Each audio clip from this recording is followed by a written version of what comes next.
Di tengah hiruk-pikuk kota metropolitan Jakarta, hiduplah Indah, seorang wanita berusia 30-an dengan aura kecantikan yang memancar dari dalam. Rambutnya hitam legam tergerai indah, membingkai wajah ovalnya yang selalu dihiasi senyum. Sebagai seorang manajer pemasaran di sebuah perusahaan multinasional ternama, Indah adalah representasi sempurna dari wanita karir modern, cerdas, mandiri, dan ambisius. Namun, di balik segala pencapaian profesionalnya, kebahagiaan sejati Indah terletak pada keluarganya yang kecil namun hangat. Indah adalah istri dari Bram, seorang pelaut tampan bertubuh atletis dengan kulit sawo matang yang eksotis, hasil dari petualangannya melintasi samudra. Mata hitamnya yang tajam selalu memancarkan ketulusan, atau setidaknya itulah yang Indah yakini.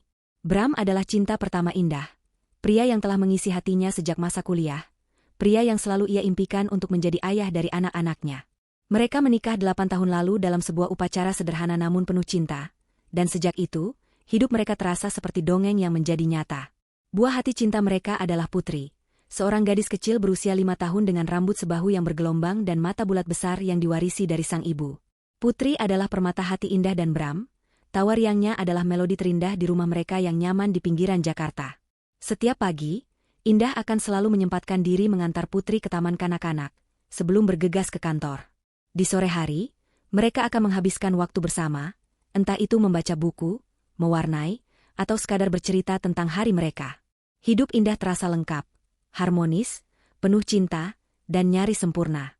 Namun, kesempurnaan itu harus diuji. Suatu sore, Bram pulang membawa kabar yang campur aduk. Wajahnya terlihat gembira namun juga sedikit cemas. "Sayang, aku dapat kontrak pelayaran panjang," katanya, suaranya sedikit bergetar karena kegembiraan. "Ini proyek besar, bisa sampai 6 bulan atau bahkan lebih.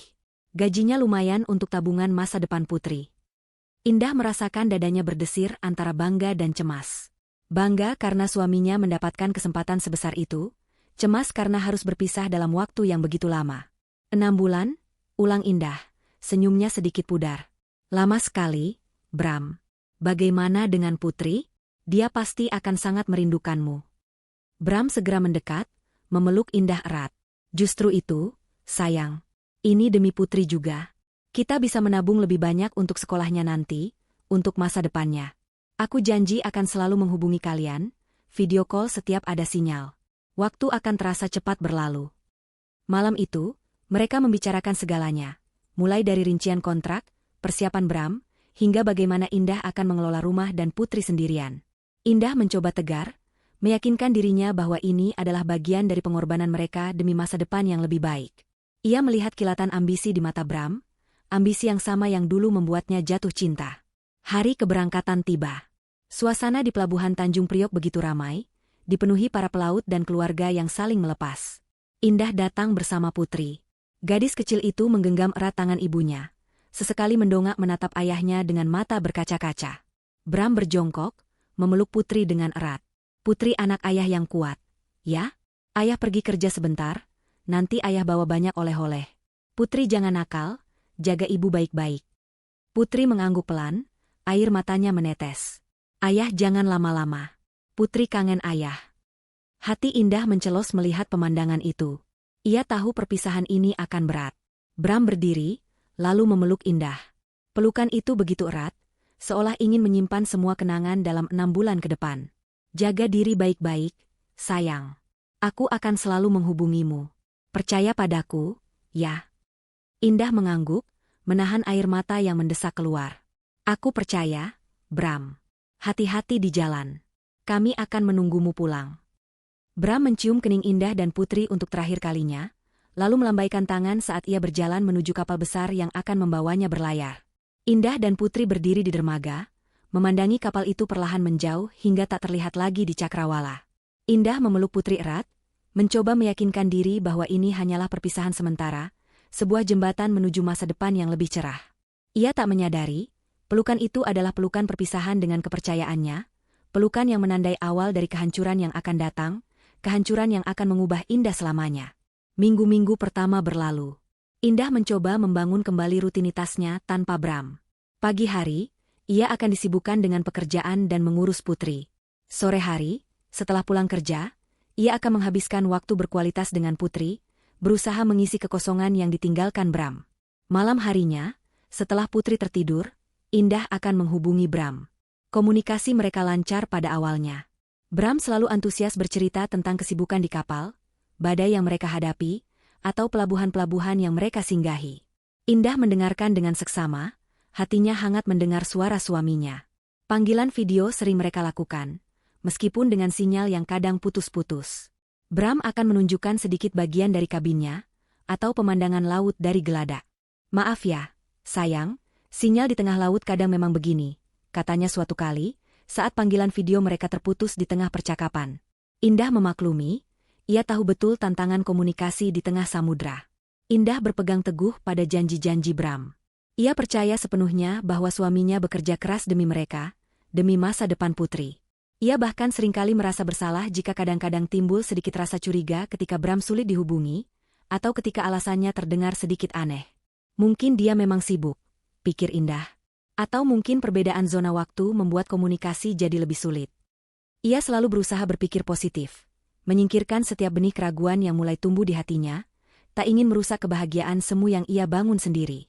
Ia adalah Indah, wanita kuat yang percaya pada cinta dan kesetiaan, dan ia akan mempertahankan keyakinan itu, sampai ada sesuatu yang meruntuhkannya dengan paksa. Waktu terus berjalan. Minggu berganti bulan, dan entah mengapa, pola komunikasi Bram mulai berubah. Frekuensi panggilannya berkurang drastis. Jika dulu Indah bisa menghubunginya hampir setiap hari, kini kadang butuh 2 atau 3 hari baru Bram membalas pesannya, atau mengangkat teleponnya. Alasan yang diberikan pun semakin aneh dan tidak masuk akal. "Sinyal di sini jelek banget.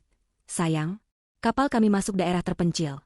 Atau, "Aku lagi sibuk banget, jam kerjanya padat, sampai nggak sempat pegang HP." Atau bahkan, "Aku ketiduran, kecapean banget setelah bongkar muat." Indah mencoba memahami. Ia tahu pekerjaan pelaut itu berat, jadwalnya tidak menentu, dan kondisi sinyal di tengah laut memang seringkali tidak stabil. Namun, ada benih keraguan yang mulai tumbuh di hatinya, perlahan tapi pasti. Terkadang, saat Indah berhasil melakukan panggilan video, Bram hanya menunjukkan sebagian kecil dari area kapal yang sama, dinding kabin, atau sudut kecil geladak yang sepi. Tidak pernah lagi ia menunjukkan pemandangan laut yang luas, atau rekan-rekan kerjanya yang lalu lalang seperti di awal-awal pelayaran. Panggilan video juga seringkali terputus secara tiba-tiba, seolah Bram sengaja memutusnya dengan alasan sinyal. Indah mulai merasa ada sesuatu yang disembunyikan. Keanehan-keanehan kecil lainnya mulai bermunculan dan mengusik ketenangannya. Suatu malam, saat Indah sedang berbicara dengan Bram di telepon, ia bertanya tentang kota pelabuhan terakhir yang Bram singgahi. "Oh, itu di Singapura, sayang." "Iya, di Singapura," jawab Bram sedikit ragu, seolah berpikir keras. Indah mengerutkan kening.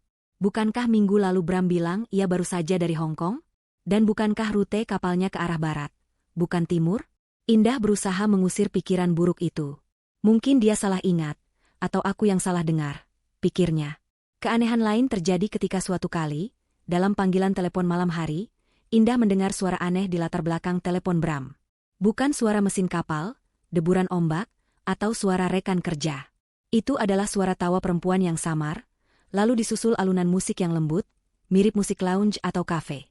Suara-suara itu hanya terdengar sekilas, tapi cukup untuk membuat jantung Indah berdebar kencang. "Bram, suara apa itu?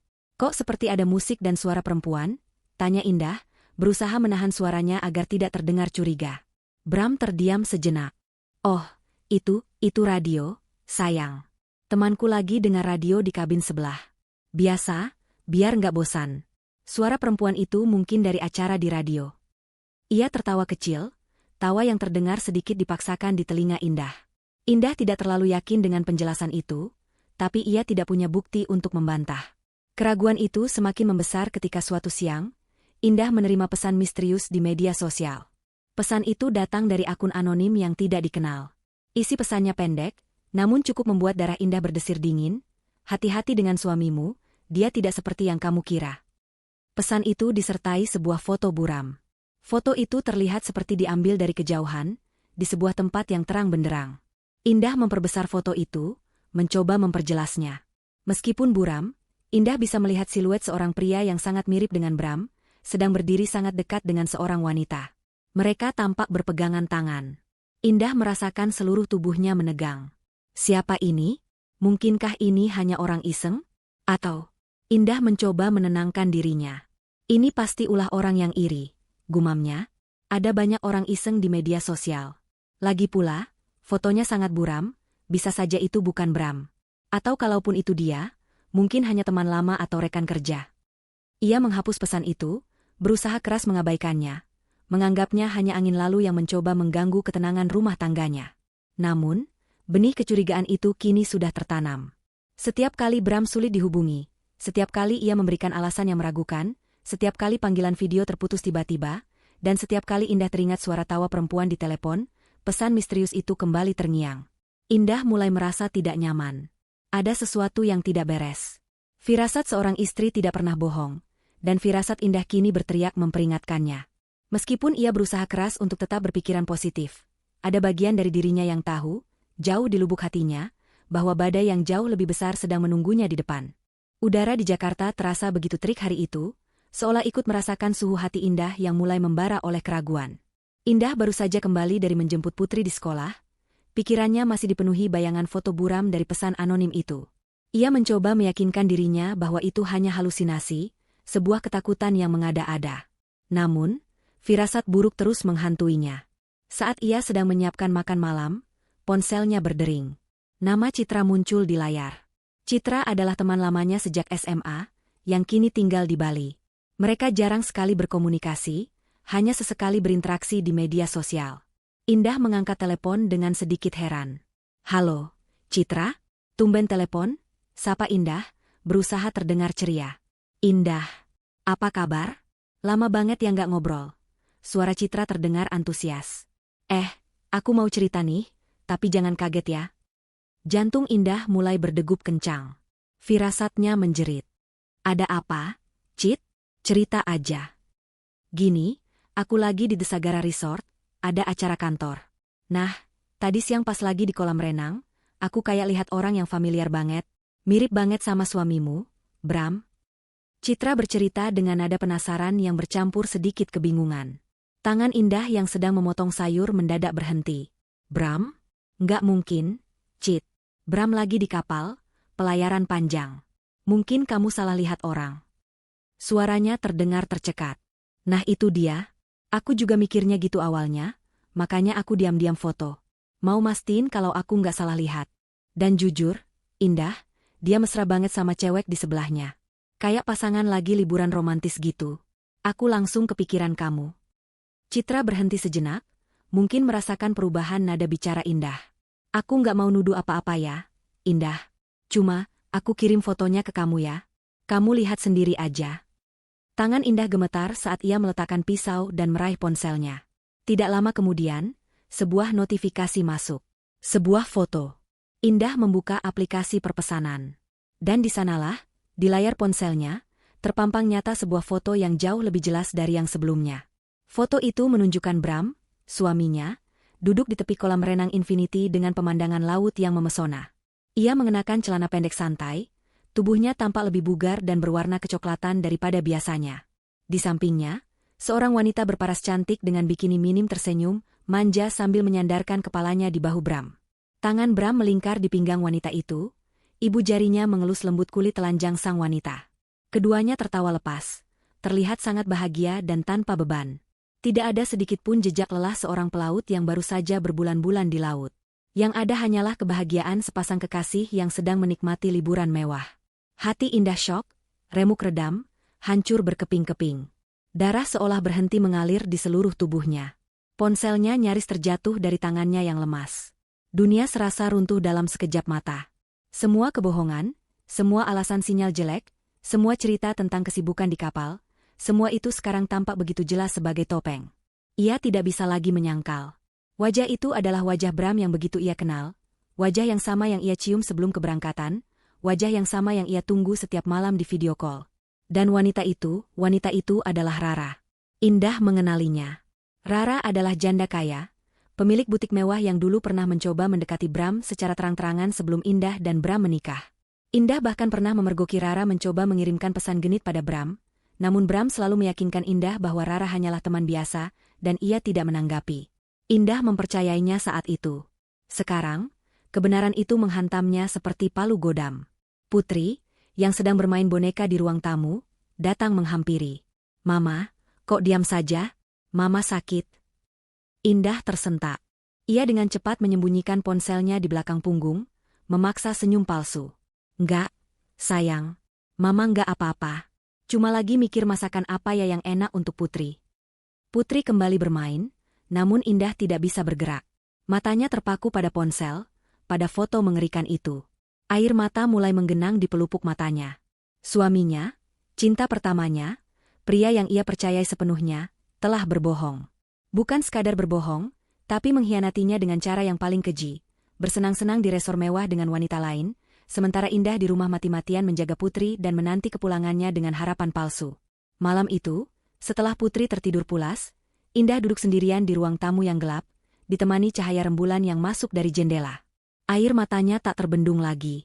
Ia menangis terseduh-seduh, membiarkan setiap tetes kesedihan mengalir. Ia memegang foto pernikahan mereka, lalu bergantian menatap foto Bram dan Rara di ponsel. Kontrasnya begitu menyakitkan. Di satu sisi, ada dia dan Bram, mengenakan pakaian pengantin, berjanji setia sehidup semati. Di sisi lain, ada Bram dan Rara, di tempat yang jauh, merayakan pengkhianatan mereka dengan senyum bahagia. Ia merasa bodoh, sangat bodoh. Bagaimana mungkin ia begitu buta? Keanehan-keanehan itu, pesan anonim itu, semua tanda peringatan yang ia abaikan karena kepercayaannya yang membabi buta pada Bram. Ia telah menelan mentah-mentah setiap kebohongan, setiap alasan palsu. Hatinya tidak hanya hancur, tetapi juga dipenuhi kemarahan yang membara. Rasa sakit itu begitu nyata, menusuk hingga ke tulang. Bagaimana bisa orang yang paling ia cintai, orang yang menjadi dunianya, melakukan ini padanya? Pria yang berjanji akan selalu ada, pria yang seharusnya melindungi dan mencintainya, malah menikamnya dari belakang. Malam itu adalah malam tanpa tidur. Indah merangkak dari satu sofa ke sofa lain, memikirkan setiap momen kebersamaan mereka, mencoba mencari tahu kapan semua ini dimulai, kapan Bram berubah. Apakah cinta Bram padanya hanyalah sebuah kebohongan besar sejak awal? Pertanyaan-pertanyaan itu terus berputar di benaknya, menghancurkan sisa-sisa kepercayaannya, dan di tengah kehancuran itu, sebuah tekad baru mulai tumbuh, perlahan namun pasti, dari abu hatinya yang remuk. Tekad untuk bangkit, dan membuat Bram menyesali perbuatannya, penyesalan yang tak akan pernah ia lupakan seumur hidupnya. 2 hari berlalu dalam kabut kesedihan dan kemarahan bagi Indah. Rumah yang biasanya hangat kini terasa dingin dan hampa. Tawa Putri, yang biasanya menjadi penawar segala lelah, kini seperti gema yang menyakitkan, mengingatkannya pada keluarga yang sempurna namun ternyata rapuh. Indah menghabiskan sebagian besar waktunya mengurung diri di kamar, berpura-pura sakit agar Putri tidak terlalu curiga dengan kondisinya. Air mata sudah kering, digantikan oleh rasa mati rasa dan kekosongan yang menyesakan. Namun, Indah adalah seorang pejuang. Jiwanya tidak diciptakan untuk berlarut-larut dalam keterpurukan. Sebagai manajer pemasaran yang sukses, ia terbiasa menghadapi krisis, menganalisis masalah, dan menemukan solusi. Kali ini, krisis itu adalah hidupnya sendiri. Di penghujung malam kedua, saat Putri sudah terlelap, Indah bangkit dari tempat tidur. Ia berjalan ke depan cermin, menatap pantulan dirinya yang tampak lusuh, mata sembab, dan rambut acak-acakan. "Cukup, Indah," bisiknya pada pantulan itu. "Kamu tidak bisa terus seperti ini. Kamu punya Putri, kamu punya karir. Kamu jauh lebih kuat dari ini." Keputusan itu datang dengan tiba-tiba namun begitu kuat, ia tidak akan larut dalam kesedihan. Tidak lagi. Ia tidak akan membiarkan pengkhianatan Bram menghancurkan dirinya. Sebaliknya, ia akan bangkit, pulih, dan lebih dari itu, ia akan membuat Bram menyesali setiap kebohongan dan pengkhianatan yang telah ia lakukan. Penyesalan yang mendalam, penyesalan yang akan menghantuinya seumur hidup. Ini bukan tentang balas dendam buta, tapi tentang keadilan dan harga diri. Pagi harinya, Indah memulai lembaran baru. Ia mandi, merias diri, dan memilih pakaian kerjanya yang paling rapi. Ia kembali menjadi Indah yang kuat dan profesional.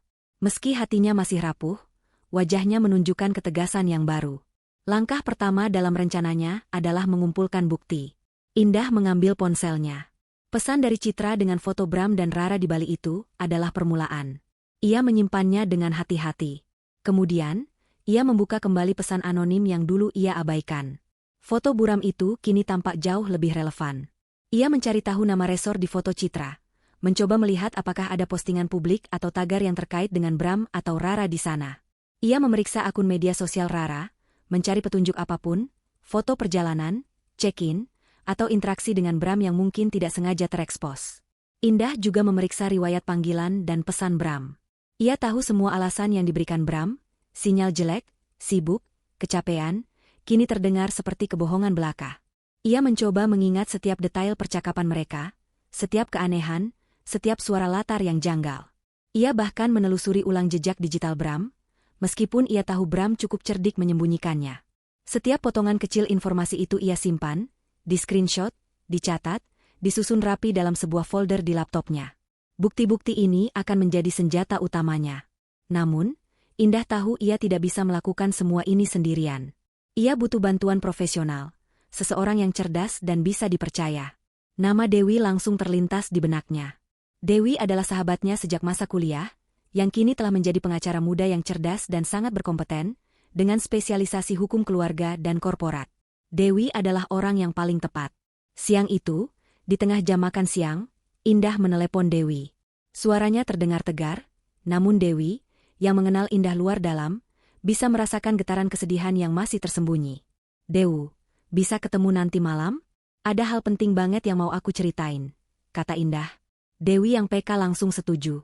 "Tentu, Indah. Di kafe biasa kita." Malam harinya, di sebuah kafe yang tenang, Indah menceritakan segalanya pada Dewi. Dengan suara bergetar, ia mengeluarkan ponselnya, menunjukkan semua bukti yang ia kumpulkan. Foto Bram dan Rara, tangkapan layar pesan anonim, dan daftar kejanggalan dalam komunikasi Bram. Dewi mendengarkan dengan serius. Sesekali mengangguk, raut wajahnya menunjukkan perpaduan simpati dan kemarahan. Setelah Indah selesai bercerita, keheningan menyelimuti mereka. Dewi menghela napas panjang. "Aku turut prihatin sekali, Indah. Ini sangat tidak adil untukmu." Ia menggenggam tangan Indah erat. "Tapi satu hal yang harus kamu tahu, kamu tidak sendiri. Aku akan membantumu. Aku pastikan Bram akan mendapatkan balasan setimpal." Dewi, dengan cepat, menawarkan bantuan hukum dan nasihat. "Pertama, kita harus pastikan semua bukti ini valid dan bisa digunakan di pengadilan. Kedua, kita perlu strategi. Jangan bertindak gegabah atau emosional. Kita akan bergerak cerdas, terencana, dan tepat sasaran." Mendengar dukungan Dewi, sebuah beban berat terangkat dari pundak Indah. Ia tahu ia telah membuat keputusan yang tepat. Air mata Indah kembali menetes. Tapi kali ini bukan air mata kesedihan, melainkan air mata lega dan tekad. Ia punya sahabat yang mendukungnya, ia punya tujuan yang jelas. "Terima kasih banyak, Dewi," ucap Indah tulus. "Aku nggak tahu harus gimana kalau nggak ada kamu." "Sudah kewajibanku sebagai sahabat," jawab Dewi sambil tersenyum tipis. "Sekarang, berikan semua yang kamu punya padaku. Kita akan mulai menyusun rencana detailnya. Ini akan menjadi pertarungan panjang, Indah, tapi aku jamin kamu akan menang." Indah mengangguk, mengusap sisa air mata di pipinya. Api semangat kini menyala terang di matanya. Ia tidak lagi melihat dirinya sebagai korban. Ia adalah Indah, wanita yang dicurangi, namun ia akan bangkit dan menunjukkan kepada dunia, terutama kepada Bram dan Rara, bahwa pengkhianatan tidak akan pernah dibiarkan menang. Permainan baru saja dimulai, dan Indah siap menjadi pemain utama. Tekad Indah untuk bangkit dan membalas pengkhianatan Bram bukanlah sekadar emosi sesaat. Itu adalah api yang membakar di dalam dirinya, memberinya kekuatan dan fokus. Dengan Dewi di sisinya, Indah merasa tidak lagi sendirian dalam pertempuran ini. Mereka berdua duduk di kantor Dewi yang modern, dikelilingi tumpukan buku hukum dan aroma kopi. Peta pikiran di papan tulis putih Dewi dipenuhi dengan panah dan catatan, merinci setiap langkah strategi mereka. "Oke, Indah," Dewi memulai, mengenakan kacamata bacanya yang elegan. "Kita tidak akan hanya mengejar Bram. Kita akan menyerang akar masalahnya. Artinya, kita juga harus menguliti Rara." Indah mengangguk tegas. Rasa sakit akibat pengkhianatan Bram kini bercampur dengan kemarahan pada Rara, wanita yang dengan berani menghancurkan rumah tangganya. "Aku setuju, Dew. Aku ingin mereka berdua merasakan konsekuensinya." Investigasi mendalam pun dimulai. Dewi, dengan jaringannya yang luas dan kemampuannya melacak jejak digital, mulai menyelidiki lebih jauh tentang Rara. Mereka melacak jejak digital Rara melalui berbagai platform, mulai dari media sosial hingga berita-berita bisnis lokal. Tujuan mereka adalah mencari tahu tentang bisnisnya, aset-asetnya, dan terutama, kelemahannya. Rara ini janda kaya, pemilik butik mewah, tapi itu kan hanya di permukaan. jelas Dewi, jarinya menunjuk ke arah layar laptop yang menampilkan profil perusahaan Rara. Setiap bisnis pasti punya celah. Endah. Terutama bisnis yang tumbuh terlalu cepat. Kita akan cari tahu sumber kekayaannya, pola transaksinya, dan siapa saja rekan bisnisnya. Dalam beberapa hari, Dewi berhasil mengumpulkan informasi yang cukup mengejutkan. Rara memiliki beberapa properti atas nama perusahaan, namun ada indikasi transaksi keuangan yang mencurigakan. Ada juga rumor tentang masalah pembayaran pajak di masa lalu yang berhasil ditutup-tutupi. Ini bisa jadi titik lemah kita, gumam Dewi, matanya menyala. Pajak adalah momok bagi banyak pengusaha, terutama yang sedikit nakal. Sementara Dewi fokus pada aspek investigasi dan hukum Rara, Indah mengambil langkah-langkah untuk mengamankan posisinya sendiri. Ia mulai diam-diam mengamankan aset-asetnya. Hal pertama yang ia lakukan adalah memisahkan rekening tabungan pribadinya dari rekening bersama dengan Bram. Ia juga memindahkan sebagian besar tabungan pribadinya ke rekening investasi atas namanya sendiri, memastikan Bram tidak bisa mengaksesnya. Selain itu, ia mulai mencari tahu lebih detail tentang celah hukum terkait kasus perselingkuhan di Indonesia, khususnya dalam hal tuntutan ganti rugi dan hak asuh anak. Kita perlu pastikan hak asuh putri sepenuhnya jatuh ke tanganmu, kata Dewi suatu kali. Dan kita akan menuntut ganti rugi yang pantas atas kerugian moral dan material yang Bram sebabkan. Indah juga mulai mengumpulkan semua dokumen penting. Akta nikah, akta kelahiran putri, sertifikat rumah, surat kendaraan, dan semua dokumen keuangan. Ia membuat salinan digital dan fisik, menyimpannya di tempat aman yang tidak bisa diakses Bram. Bersama Dewi, mereka mulai menyusun strategi pembalasan yang komprehensif. Strategi ini tidak hanya bertujuan untuk menghancurkan Bram dan Rara secara finansial dan sosial, tetapi juga memastikan Indah keluar dari drama ini sebagai wanita yang kuat dan mandiri, dengan hak-haknya terlindungi sepenuhnya. Kita tidak akan menggunakan cara-cara yang emosional atau frontal di awal, tegas Dewi. Kita akan menyerang dari belakang, secara cerdas dan tepat sasaran. Mereka tidak akan menyadari siapa yang menyerang sampai semuanya terlambat. Mereka merancang tahapan serangan. Pertama, mereka akan mulai mengganggu stabilitas finansial Rara, tanpa mengungkapkan keterlibatan Indah. Ini akan menciptakan kepanikan dan mungkin perpecahan antara Bram dan Rara. Kedua, setelah Bram kembali, barulah Indah akan meledakkan bom waktu yang telah ia siapkan, mengungkapkan semua kebohongan Bram di depan matanya. Dan terakhir, mereka akan memastikan reputasi Bram hancur, tidak hanya di mata keluarga dan teman, tetapi juga di lingkup profesionalnya. Indah mendengarkan setiap detail rencana Dewi, mengangguk setuju. Wajahnya yang dulu diliputi kesedihan kini digantikan oleh ekspresi fokus dan tekad baja. Setiap langkah yang mereka susun terasa seperti bidak catur yang diatur dengan presisi. Ini bukan lagi tentang cinta yang hancur, tetapi tentang keadilan yang harus ditegakkan.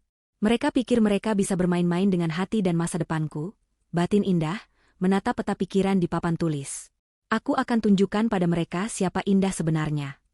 Senyum tipis, dingin, dan penuh perhitungan tersungging di bibirnya. Mangsa telah mereka intai, dan kini saatnya memulai permainan.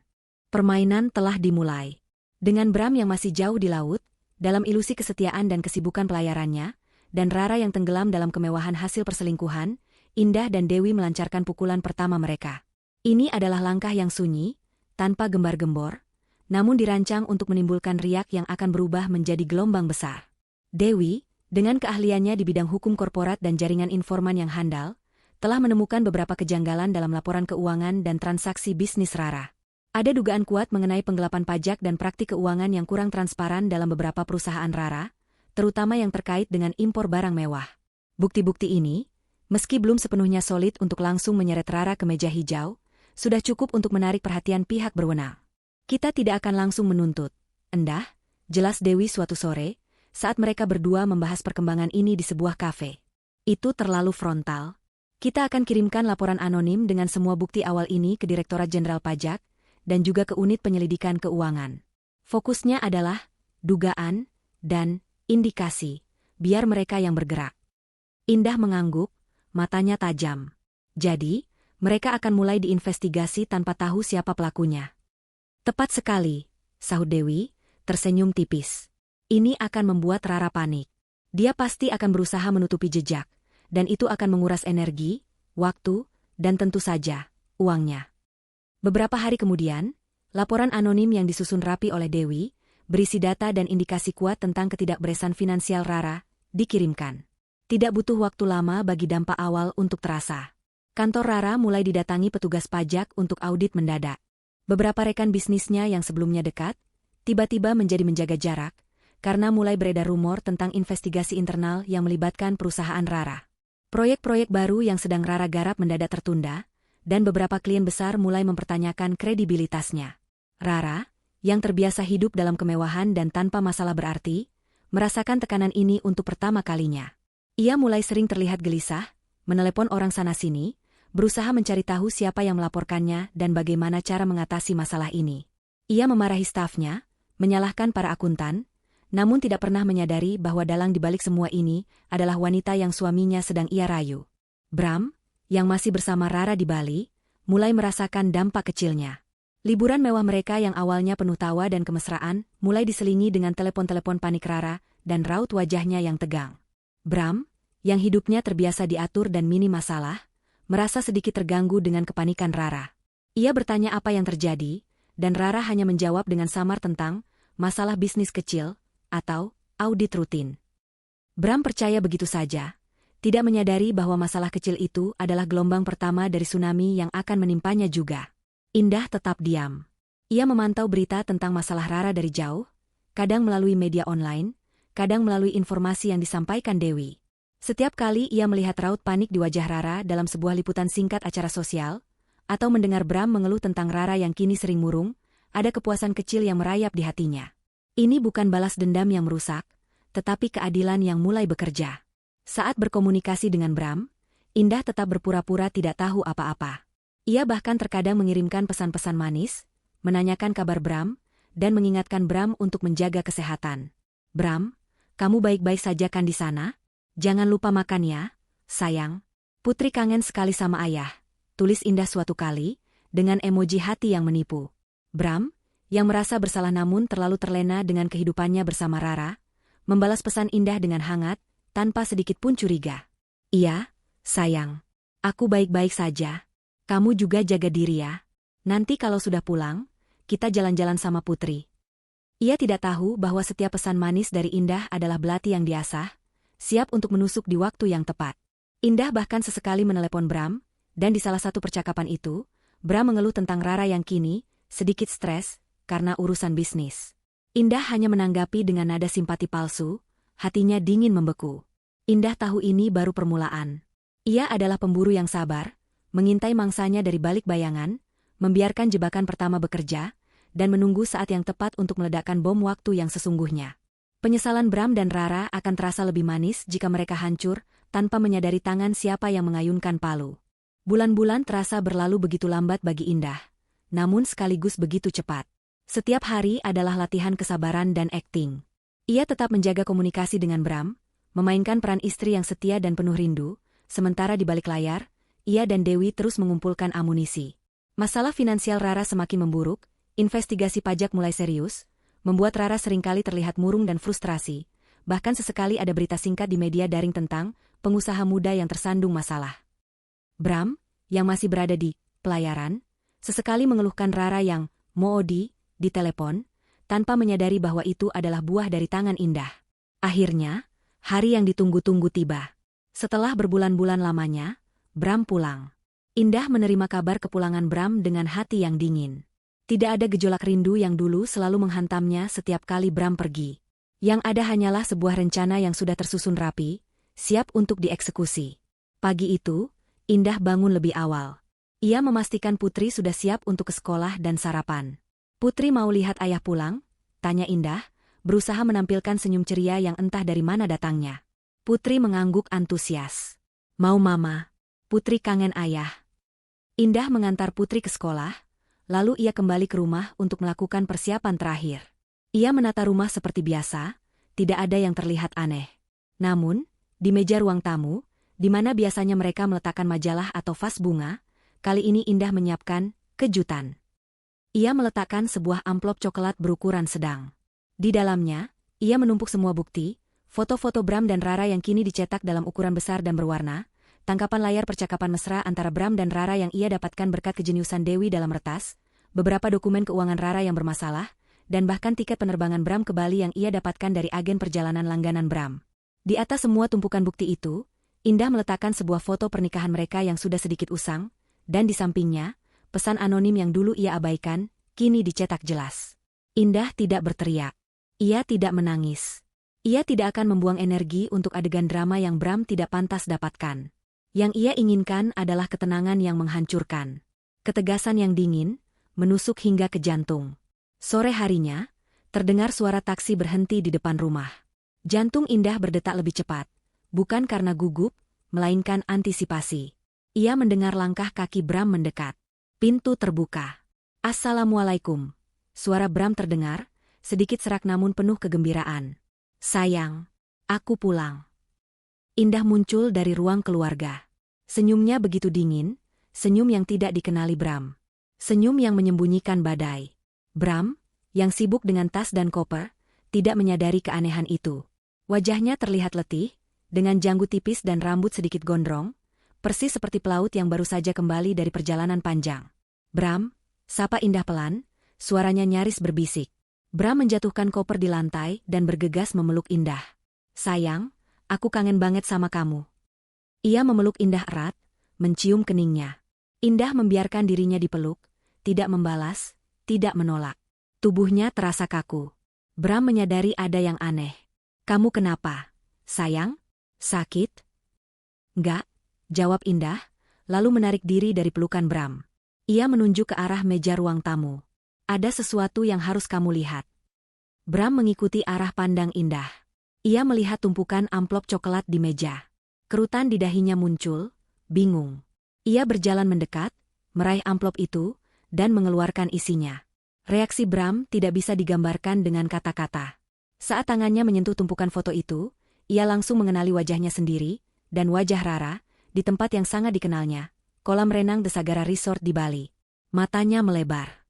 Wajahnya langsung memucat, darah seolah lenyap dari wajahnya yang tadinya kelelahan. Janggut tipisnya tidak bisa menyembunyikan rahangnya yang mengeras. "Apa-apa ini, Endah?" Suaranya terbata-bata, nyaris tidak terdengar. Tangannya gemetar hebat. Ia tidak percaya apa yang dilihatnya. Indah melangkah maju, tangannya membalik satu persatu foto, memperlihatkan bukti yang lebih jelas. Ada foto-foto Rara yang berpose seksi di kabin yang mirip dengan kabin kapal yang sering Bram tunjukkan di video call, tangkapan layar percakapan vulgar antara Bram dan Rara, bahkan sebuah surat pengajuan cuti Bram dari perusahaannya yang disetujui untuk tujuan liburan pribadi, bukan pelayaran kerja. "Bagaimana?" Suara Indah datar, tanpa emosi. "Kamu mau menyangkal yang mana, Bram? Yang ini? Atau yang ini?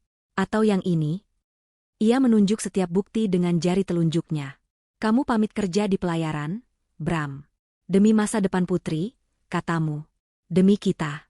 Tapi di sini, kamu malah liburan romantis dengan wanita lain. Dengan Rara. Wanita yang pernah kamu bilang cuma teman biasa." Bram menjatuhkan semua bukti itu di meja. Ia mundur beberapa langkah, menabrak sofa di belakangnya. "Endah, ini salah paham. Aku bisa jelaskan." "Jelaskan apa?" potong Indah tajam, namun suaranya tetap terkontrol. "Jelaskan kenapa kamu bisa liburan 6 bulan di Bali, sementara aku di sini mati-matian jaga Putri sendirian, merindukanmu, mempercayai setiap kebohonganmu tentang sinyal jelek dan kesibukan di kapal. Jelaskan kenapa ada foto mesra dengan Rara di resor bintang 5, sementara kamu bilang kamu sedang menembus badai di tengah samudra." Air mata mulai mengalir dari mata Bram, air mata penyesalan dan kepanikan yang terlambat. Ia mencoba mendekati Indah, berlutut di kakinya. "Maafkan aku, sayang. Aku hilaf. Aku janji ini tidak akan terulang. Aku salah, aku sangat menyesal." Ia mencoba meraih tangan Indah, namun Indah menarik tangannya menjauh dengan jijik. "Menyesal?" Indah tertawa hambar. "Penyesalanmu tidak akan mengembalikan kepercayaanku yang sudah kamu hancurkan berkeping-keping, Bram. Penyesalanmu tidak akan menghapus rasa sakit yang kamu torehkan di hati Putri, saat dia merindukan ayahnya yang ternyata sedang bersenang-senang dengan wanita lain. Aku mohon, Indah, demi Putri, jangan begini." Bram mengangkat wajahnya yang kini basah oleh air mata. Matanya memohon. Indah menatapnya dengan pandangan kosong. "Demi Putri? Kamu seharusnya memikirkan Putri sebelum kamu terbang ke Bali. Kamu seharusnya memikirkan Putri sebelum kamu tidur dengan wanita lain. Kamu pikir kamu bisa menipu kami semua, Bram? Aku bisa memperbaikinya. Endah, aku akan putuskan Rara. Aku akan lakukan apapun agar kita kembali seperti dulu. Janji Bram, suaranya putus asa. Terlambat, kata Indah, suaranya dingin seperti es. Kamu telah melewati batas, Bram. Kepercayaanku sudah mati. Hatiku sudah kebal. Tidak ada lagi yang bisa diperbaiki. Indah melangkah mundur, mengambil ponselnya. Aku sudah tahu semua yang perlu aku tahu. Aku juga sudah siapkan semua yang perlu kamu tahu. Ia mengabaikan Bram yang masih berlutut dan merangkak di lantai, memohon ampun. Indah melangkah menuju pintu. Mulai sekarang, kita bicara lewat pengacara. Kamu akan mendapatkan surat gugatan cerai sesegera mungkin. Indah meninggalkan Bram yang terkapar di lantai ruang tamu, dikelilingi bukti-bukti pengkhianatannya. Hatinya tidak lagi merasakan sakit yang menusuk, hanya kehampaan dan tekad yang kuat. Bom waktu telah meledak. Ini adalah awal dari kehancuran Bram, kehancuran yang ia ciptakan sendiri, dan Indah memastikan bahwa penyesalannya akan menjadi neraka di dunia nyata. Pagi itu, rumah Indah terasa aneh, dipenuhi keheningan yang tegang setelah badai semalam. Bram masih terkapar di ruang tamu, mabuk oleh penyesalan dan keputusasaan. Indah mengabaikannya. Setelah memastikan Putri berangkat sekolah dengan senyum di wajahnya, Putri tidak menyadari drama mengerikan yang terjadi di rumah semalam. Indah duduk di meja makan, membuka laptop, dan menarik napas dalam-dalam. Babak kedua dari rencananya akan dimulai, pembalasan sosial. Dewi sudah menyiapkan semua materi yang dibutuhkan. Sebuah narasi singkat namun tajam, disertai bukti-bukti visual dan digital yang tak terbantahkan. Bukan hanya foto-foto mesra Bram dan Rara di Bali, tetapi juga tangkapan layar percakapan vulgar, salinan tiket penerbangan, hingga data-data keuangan Rara yang mulai terendus masalahnya. Target pertama Indah adalah keluarga Bram.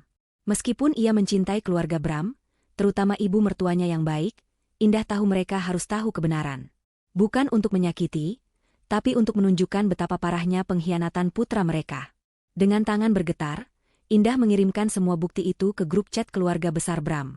Ia menulis pesan singkat, "Maafkan saya harus memberitahukan ini, tapi Bram tidak sedang berlayar. Ia liburan dengan wanita lain di Bali." Tak butuh waktu lama, ponsel Indah mulai bergetar tanpa henti.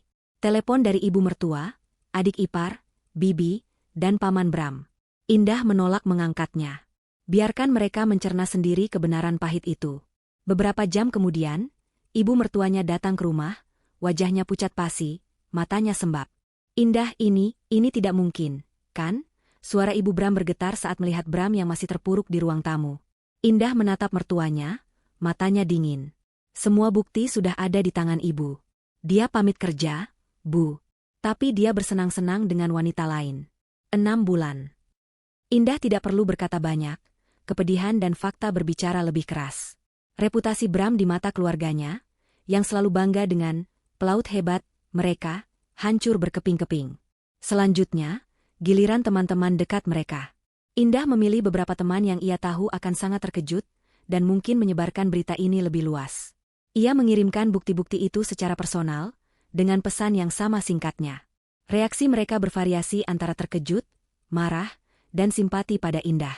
Telepon dan pesan dukungan membanjiri ponselnya. Ini adalah langkah yang menyakitkan, karena ia tahu ia akan melibatkan orang-orang tak bersalah. Namun ini adalah bagian dari kehancuran sosial yang harus Bram rasakan. Bagian paling krusial adalah pembongkaran reputasi Bram di lingkup profesionalnya. Dewi sudah memastikan bahwa kontrak kerja Bram dengan perusahaan pelayaran memiliki klausul moral yang ketat, yang memungkinkan sanksi serius hingga pemecatan jika terjadi pelanggaran etika dan moral yang mencoreng nama baik perusahaan.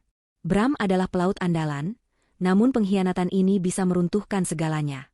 Indah, atas saran Dewi, mengirimkan laporan resmi ke Departemen HRD perusahaan pelayaran Bram, melampirkan semua bukti yang ada, terutama tiket penerbangan liburan dan foto-foto di Bali. Ia menekankan bahwa Bram telah memalsukan laporan kerja dan tidak memenuhi kewajibannya selama 6 bulan. Dalam beberapa hari, Bram menerima panggilan telepon dari perusahaannya, meminta penjelasan. Ia mencoba membela diri, namun bukti-bukti Indah terlalu kuat. Karir yang ia bangun dengan susah payah, kini berada di ambang kehancuran. Tak hanya Bram, Rara juga dalam sorotan. Masalah hukum terkait dugaan penggelapan pajaknya telah menjadi berita panas di kalangan pebisnis dan sosialita. Dulu, Rara adalah sosok yang disegani di dunia mode dan bisnis. Kini ia menjadi bahan gosip dan cemoohan. Rekan bisnisnya menjauh, takut terkena imbas masalah hukumnya. Beberapa pemasok membatalkan kerjasama, dan ia kehilangan banyak klien besar yang tidak ingin reputasi mereka tercoreng. Media sosial Rara yang tadinya penuh dengan postingan glamor, kini dibanjiri komentar pedas dan pertanyaan tentang pacar rahasianya. Skandal perselingkuhan dengan Bram juga mulai menyebar di lingkungan sosial Rara, membuatnya semakin terisolasi. Kehidupannya yang dulu sempurna, kini berantakan total. Dampak ke Putri adalah hal yang paling Indah khawatirkan. Ia tidak ingin Putri terluka oleh kekacauan ini. Suatu sore, setelah pulang sekolah, Indah mengajak Putri duduk di sofa. Dengan suara lembut dan kata-kata yang mudah dimengerti anak kecil, Indah menjelaskan situasi ini. Sayang, Indah memegang tangan Putri. Ayah melakukan kesalahan besar. Ayah tidak jujur pada Mama. Ayah pergi liburan dengan orang lain, bukan bekerja di kapal seperti yang kita tahu. Mata Putri yang bulat menatap Indah dengan kebingungan. Jadi ayah bohong, Mama? Iya, Nak, ayah berbohong. Tapi Mama tidak akan membiarkan ayah menyakiti kita lagi. Mama akan selalu melindungi Putri. Mama akan selalu ada untuk Putri. Indah memeluk Putri erat. Ia tidak menjelaskan detail perselingkuhan, hanya fokus pada ketidakjujuran Bram dan jaminannya bahwa ia akan menjaga Putri. Putri tidak sepenuhnya mengerti, tapi ia merasakan ketulusan dari pelukan ibunya. Dari kejauhan, Indah bisa melihat bagaimana dunia Bram dan Rara runtuh satu persatu. Bram yang dulu arogan kini menjadi sosok yang rapuh, tertekan oleh cemoohan keluarga, teman, dan ancaman dari perusahaannya. Rara, yang selalu tampil glamor, kini terlihat pucat dan tertekan oleh masalah hukum dan sosialnya. Indah tidak merasa puas dalam arti yang kejam, namun ia merasakan kelegaan. Ini adalah keadilan. Mereka telah menabur angin, dan kini mereka menuai badai. Bram dan Rara benar-benar menyesal, tapi penyesalan itu datang terlambat. Indah telah memastikan bahwa kehancuran mereka tidak hanya bersifat pribadi, tetapi juga terbuka di depan umum, sesuai dengan pengkhianatan yang mereka lakukan secara terang-terangan. Drama kehancuran sosial dan reputasi yang dipicu Indah tak hanya menimpa Bram sendirian, tetapi juga merambat cepat pada Rara. Seperti yang telah Indah perkirakan, hubungan yang dibangun di atas kebohongan dan pengkhianatan tidak akan bertahan lama di bawah tekanan. Ketika gelombang masalah finansial dan sosial menghantam Rara bertubi-tubi, hubungannya dengan Bram mulai retak, lalu hancur berantakan. Rara adalah wanita yang terbiasa hidup dalam kemewahan dan kesenangan. Ia tak pernah benar-benar mencintai Bram, melainkan hanya tertarik pada status, pesona, dan perhatian yang Bram berikan saat ia kesepian. Kini, Bram bukan lagi sumber kesenangan, melainkan sumber masalah. Audit pajak yang tak kunjung usai, klien-klien yang kabur, reputasi yang hancur di kalangan sosialita Jakarta, semua itu adalah beban yang terlalu berat untuk Rara pikul sendirian. Ia merasa seperti kapal yang karam, dan Bram adalah jangkar yang menyeretnya semakin dalam. "Kamu ini bawa sial," teriak Rara suatu malam, saat ia dan Bram berada di Bali, di resor yang dulu menjadi saksi bisu kemesraan mereka, kini terasa dingin dan penuh ketegangan. Ponselnya berdering terus-menerus dengan panggilan dari pengacara dan akuntan. "Bisnisku hancur. Klien-klienku pergi. Semua ini gara-gara kamu dan masalah keluargamu itu." Bram, yang juga sedang tertekan oleh panggilan dari kantor dan cemoohan dari keluarganya sendiri, mencoba membela diri. "Bukan salahku, Ra. Aku tidak tahu Indah akan sekejam ini. Aku sudah minta maaf padanya, tapi dia tidak mau dengar. Aku tidak peduli Indah MU itu sekejam apa." Rara memotongnya, matanya menyala marah. "Yang jelas, hidupku berantakan sejak aku berhubungan denganmu. Kamu hanya membawa masalah, Bram. Aku tidak butuh pria yang cuma bisa menyusahkan dan tidak punya uang lagi untuk membiayaiku." Kata-kata Rara menusuk hati Bram lebih dalam dari 1000 pisau. Ia tak menyangka Rara, wanita yang selama ini ia nikmati pesonanya dan kekayaannya, akan begitu tega menghinanya. Ia menyadari betapa dangkalnya hubungan mereka. Rara tidak mencintainya, hanya memanfaatkan dirinya sebagai pelarian dan mainan baru. Ketika masalah finansial dan sosial Rara semakin parah, ia menyalahkan Bram dan memutuskan hubungan mereka. Tidak ada lagi pelukan mesra, tidak ada lagi tawa genit. Yang ada hanya amarah dan tuduhan. "Pergi dari hidupku, Bram. Aku tidak mau berurusan lagi denganmu. Kamu hanyalah beban." Rara mengusir Bram dari villa mewah yang mereka sewa. Ia tidak ingin lagi melihat wajah Bram, pria yang hanya membawa kehancuran dalam hidupnya. Bram terpuruk. Ia kehilangan segalanya dalam waktu singkat. Rara, yang menjadi pelariannya dari kenyataan, kini meninggalkannya begitu saja, tanpa ampun. Reputasinya di mata keluarga dan teman-teman dekatnya hancur lebur. Ibunya tak henti-hentinya menangis dan menyalahkannya. Ayahnya yang biasanya tenang, kini menatapnya dengan kekecewaan yang mendalam. Dari perusahaan pelayarannya, Bram menerima surat skorsing dan ancaman pemecatan. Peluangnya untuk mendapatkan pekerjaan di industri pelayaran, bahkan di perusahaan lain, nyaris nol karena namanya sudah tercoreng akibat pelanggaran etika yang ia lakukan. Ia tidak lagi memiliki pekerjaan, tidak lagi memiliki penghasilan, dan tidak lagi memiliki tempat berlindung.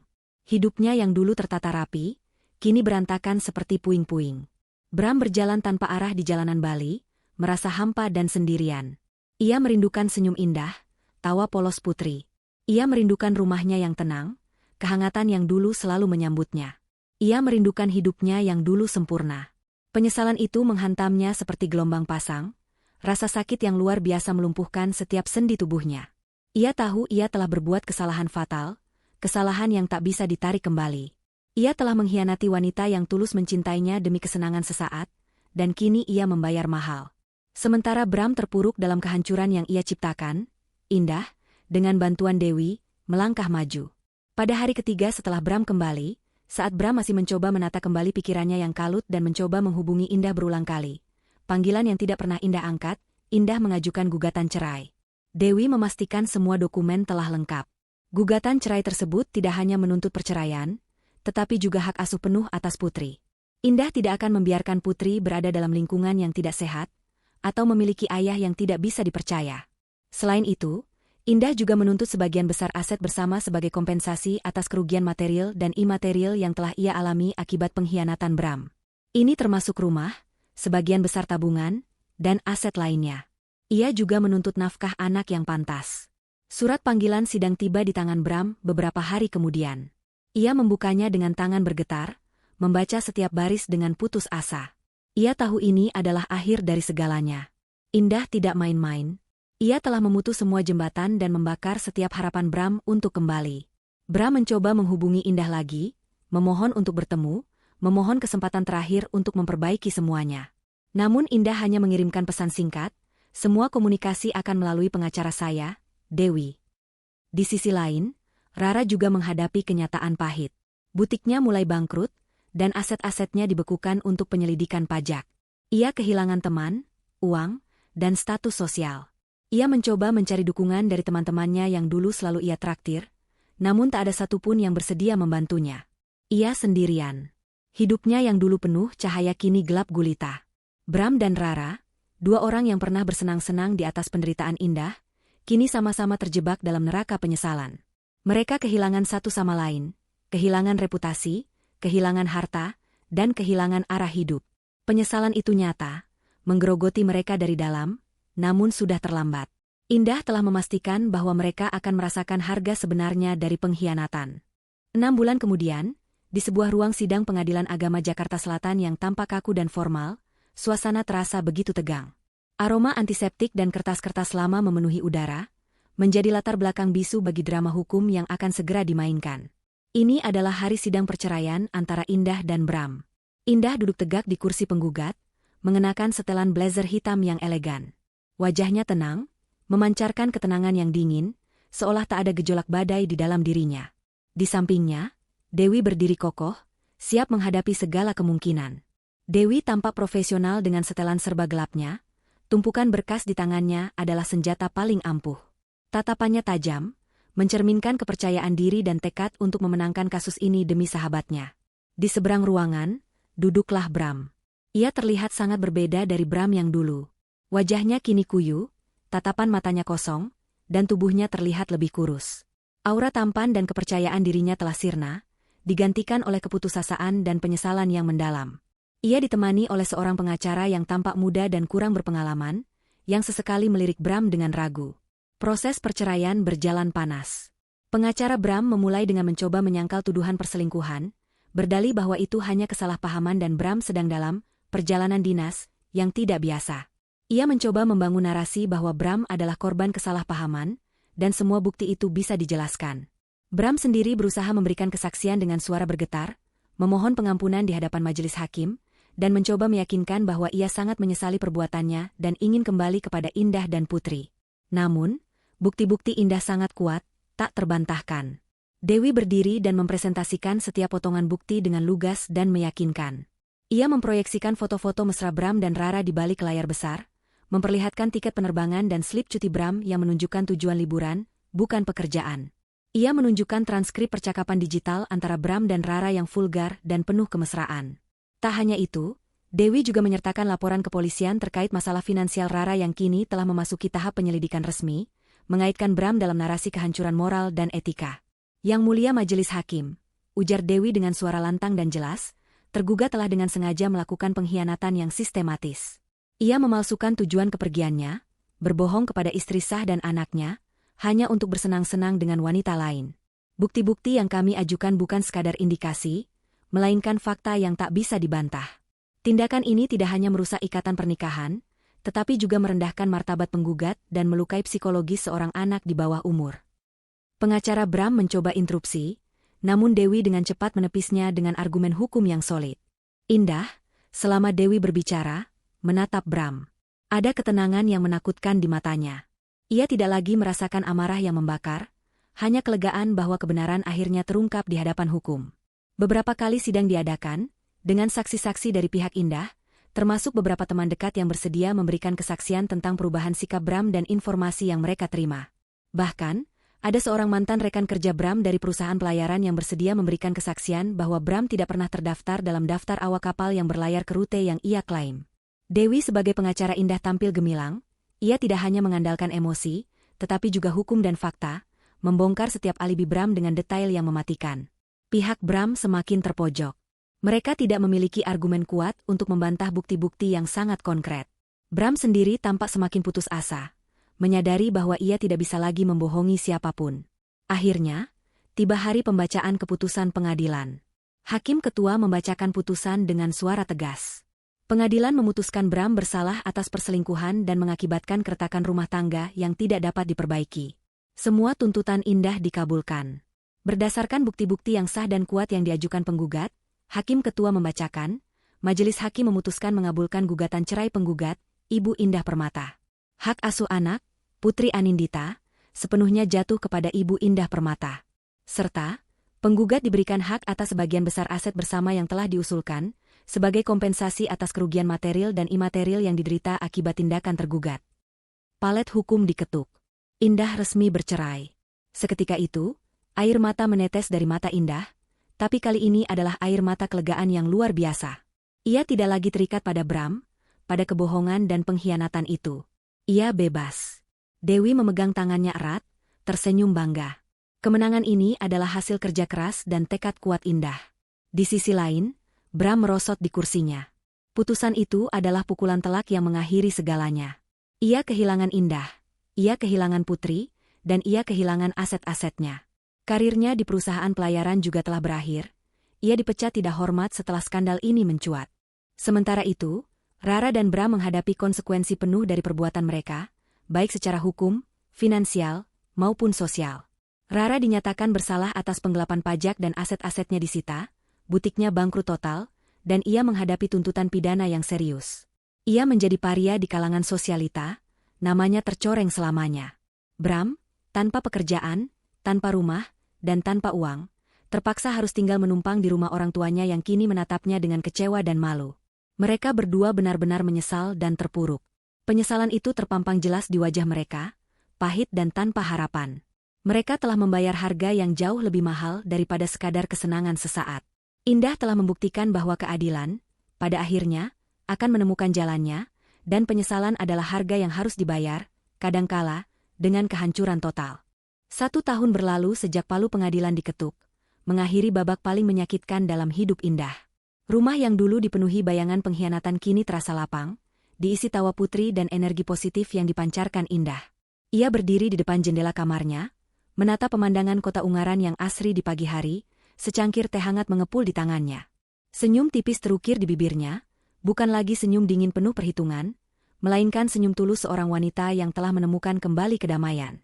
Indah telah bangkit, tidak hanya sebagai korban yang selamat, tetapi sebagai wanita yang lebih kuat, mandiri, dan bijaksana. Perjalanan itu tidak mudah. Ada hari-hari di mana kenangan pahit masih datang menghantui, atau rasa lelah karena harus menjadi orang tua tunggal sekaligus wanita karir yang sukses. Namun, setiap kali keraguan itu datang, ia akan menatap Putri, permata hatinya, dan mengingat pelajaran berharga yang ia dapatkan, kekuatan sejati ada pada dirinya sendiri, bukan pada hubungan, bukan pada bergantung pada orang lain.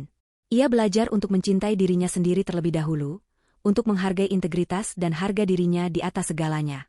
Indah kini sepenuhnya fokus pada masa depan. Karirnya melesat bagaikan roket. Pengalamannya menghadapi krisis pribadi, justru membuatnya lebih tangguh dan inovatif di dunia profesional. Ide-ide pemasarannya semakin brilian, dan ia berhasil membawa perusahaannya mencapai target-target ambisius. Ia menghabiskan sebagian besar waktunya dengan Putri, memastikan gadis kecilnya mendapatkan kasih sayang dan perhatian penuh. Mereka sering menghabiskan akhir pekan bersama, berpetualang ke tempat-tempat baru di sekitar Jawa Tengah, atau sekadar menghabiskan sore di taman.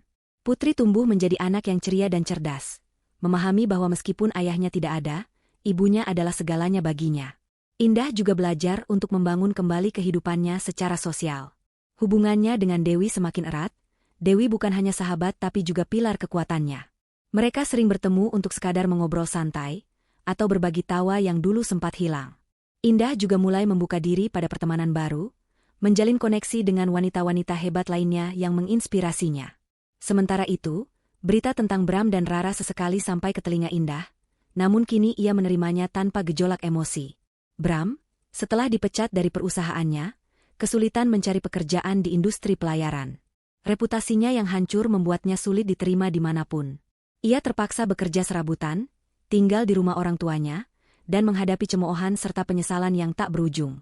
Ia sesekali mencoba menghubungi Putri, mengirimkan hadiah, atau meminta Indah untuk bertemu, namun Indah selalu menjaga jarak dan berkomunikasi hanya melalui perantara. Ia memastikan Putri tahu ayahnya menyayanginya, namun batasan yang jelas telah ditarik. Rara juga menghadapi nasib serupa. Bisnisnya benar-benar bangkrut, aset-asetnya disita, dan ia harus menghadapi proses hukum yang panjang. Ia kehilangan semua kemewahan dan status sosialnya. Hidupnya yang dulu penuh gemerlap kini gelap gulita, diasingkan dari lingkungan yang dulu memujanya.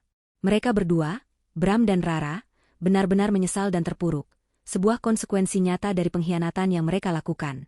Indah telah membuktikan bahwa pengkhianatan tidak akan pernah menang. Kebenaran dan keadilan akan selalu menemukan jalannya. Ia telah menunjukkan bahwa penyesalan adalah harga yang harus dibayar mahal. Indah tidak lagi hidup dalam bayang-bayang masa lalu.